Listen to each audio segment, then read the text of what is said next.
Today we're talking with Mrs. Laverne Arnold, and Mrs. Arnold is a teacher at Stella Maris School in Belize City. All of the students in her classroom, however, have the diagnosis of autism. And we're going to ask Mrs. Arnold for some of the views that she has that makes her successful with students that a lot of teachers find very difficult. Mrs. Arnold, how did you get into teaching? When did you start? Well, I started off before I got married. I started off voluntarily, and I got to love my job. And so when I came back to live in the city, there was a vacancy, and the first class they gave me was with dealing with children with autism.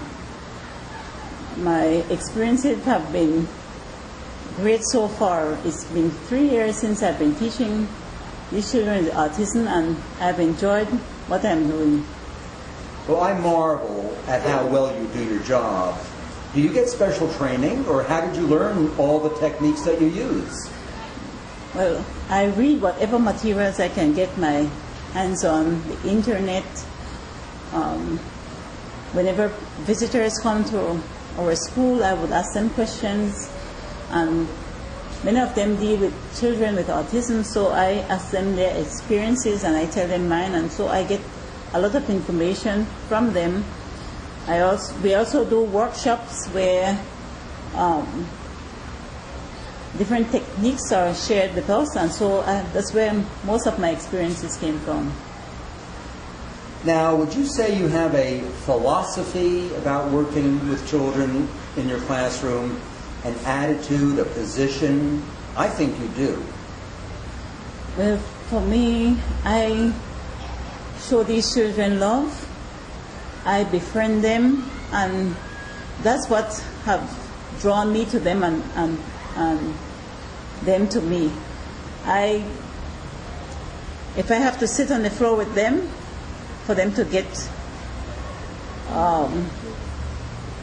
whatever message I want to bring across to them, I do that. So I become their friend, and because of this, the children have drawn to me, and I share my experiences with their parents, and whatever joy I have in the classroom, they know about.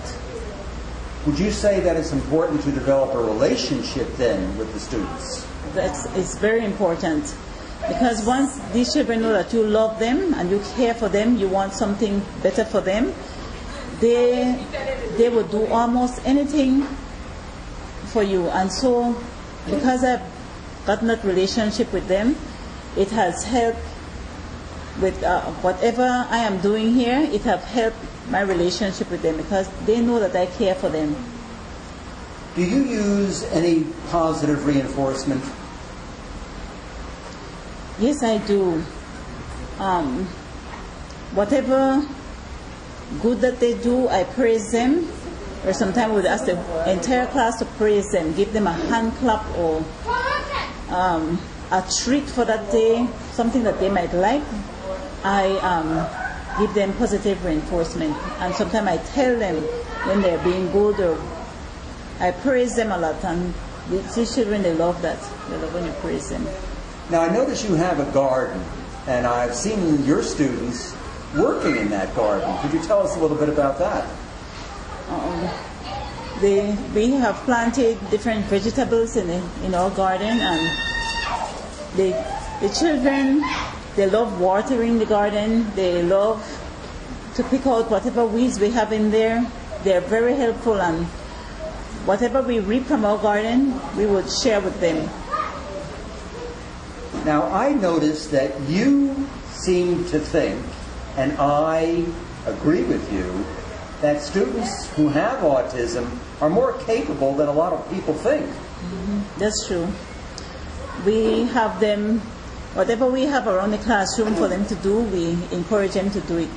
They might not do it perfect, but with a little encouragement. Like today we had them cleaning our screens and our windows. Sometimes we have to remind them to clean the edges, the corners, and they do that. My wife has to remind me also, Mrs. Arnold. Yeah. I'm just fascinated by the change in this classroom from 2 years ago. When I first met you, and you were new to this class and new to teaching, could you tell us what the class was like at that time? Oh my, well, we had a particular child who, the minute he saw you busy, he would be out the door. He would, if you leave him, he would actually climb your back. But now it's such a difference with the child. He would only go outside when he hears a bell ring, and it's different with him because he would take his chair and place it under the table. He just doesn't run out and just leave the classroom. So we have them, a vast change have taken place. And if you ask anyone around this compound, they will tell you that this class have really changed. It doesn't just come from me, it comes from others. Well, I've seen the differences. If you had a piece of advice to give to a new teacher who had a child with special needs in her room, what advice would you give? I would tell that person to love your children, love your class. Do whatever aids you can do to attract them, that they would want to stay right here in this classroom, that they can move around freely, they read whatever you have on the wall, they look at your charts, you have games that they can play with. Just love your children and show them that you care for them, and you will get a lot done from them. So. You seldom read that in textbooks about special education. What a joy it is to hear you say that. I can't tell you enough how much I appreciate your interview, but also how much I admire what you've done and how you've done it. You're a real model of what it is to be a teacher of special needs students. Thank you, and I look forward to working with you some more in the future. Yes.